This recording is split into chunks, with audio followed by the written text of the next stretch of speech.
Shalom, salam sejahtera buat kita semua. Izinkan saya memperkenalkan diri. Perkenalkan, nama saya Danus Jikwa, NPP 29 1995, kelas D4, kampus Sulawesi Utara.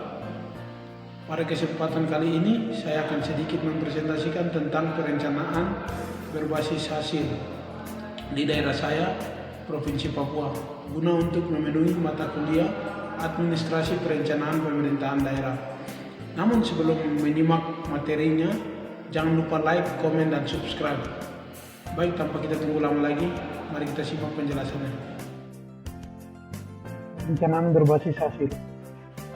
Bagian wilayah adat di Provinsi Papua, sebagian besar desa tertinggal di Papua tersebar di daerah-daerah pegunungan, terutama di wilayah adat Lapago mencapai 233 desa.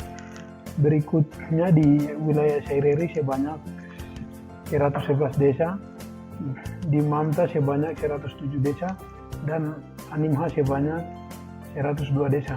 Adapun di Mepago, jumlahnya terlihat sedikit karena banyak desa yang belum melaporkan kepada pemerintah pusat, sehingga terindikasi hanya 62 desa yang terkategorikan sebagai desa tertinggal.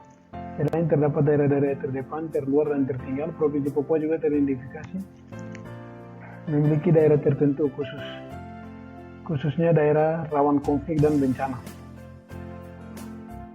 Core PKD pemerintahan daerah di Provinsi Papua terdapat pada bagian berikut.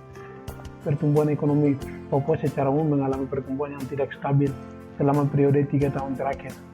Rata-rata pertumbuhan ekonomi Provinsi Papua mampu tumbuh sebesar 6,71% dari tahun 2013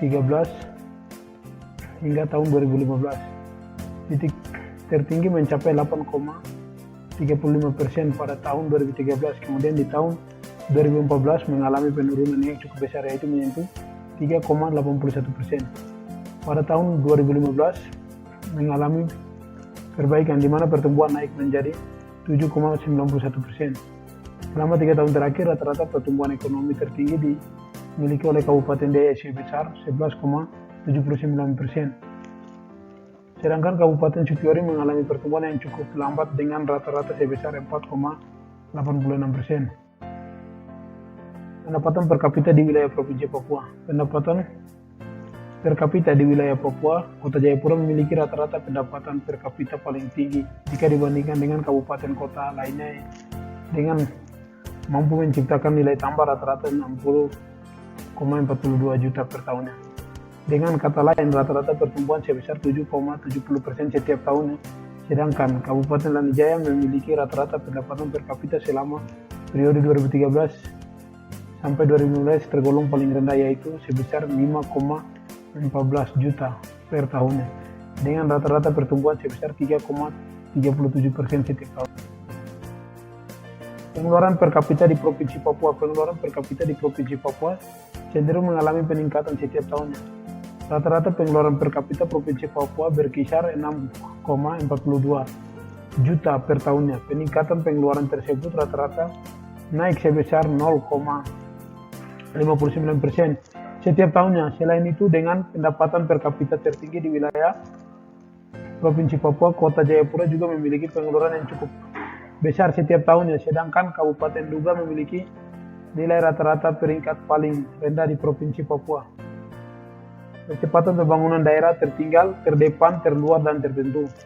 Pada 5 tahun ke depan, penguatan, pemerataan, dan pengadilan akan dilakukan untuk setiap kebijakan dan kegiatan.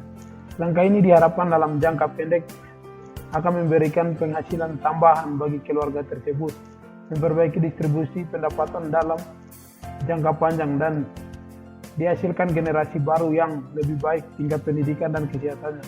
Pemerintah daerah akan memperkuat pengawasan dan pengalian dari semua program agar benar-benar menyasar orang asli Papua, khususnya yang berada di kampung-kampung. Tingkat kelemahan konstruksi di Papua.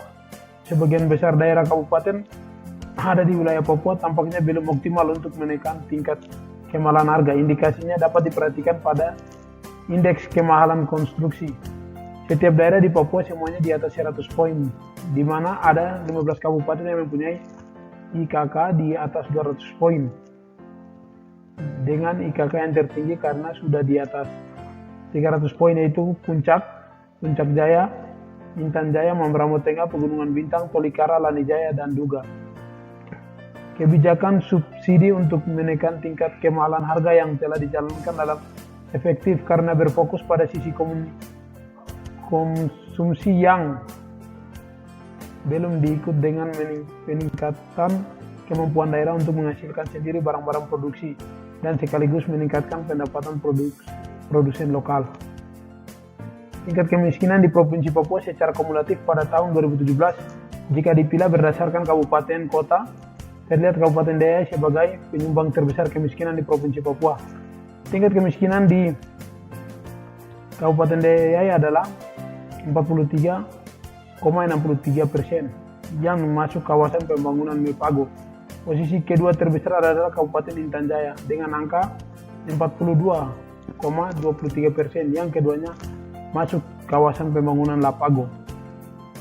Sedangkan kabupaten dengan tingkat kemiskinan terendah adalah Kabupaten Merauke dengan angka 10,81% yang masuk pembangunan Mamta, yang diikuti oleh Kota Jayapura dengan angka 11,46% dan Kabupaten Jayapura dengan angka 13,01%, yang keduanya masuk kawasan pembangunan Mamta. Jika diambil rata-rata per wilayah dapat dikatakan wilayah Lapago mempunyai tingkat kemiskinan tertinggi di Papua, yaitu sebesar 36,30%, menyusul wilayah Mepago sebesar 32,32%, Saireri sebesar 30,12%, Anim sebesar 20,91% dan Mamta sebesar 16,96%. Peningkatan akses dan kualitas pendidikan di Provinsi Papua.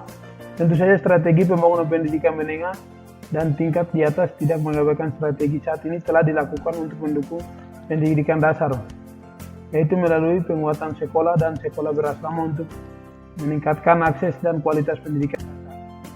Peningkatan akses kualitas pelayanan kesehatan di Provinsi Papua, sebagaimana dalam bidang pendidikan, penguatan di bidang kesehatan sekunder juga paralel dengan strategi pembangunan kesehatan primer dan kesehatan berbasis masyarakat melalui skema dukungan otonomi khusus. Mungkin itu saja yang dapat saya presentasikan. Jika ada kesalahan kata, tolong dimaafkan. Tunggu video selanjutnya. Terima kasih.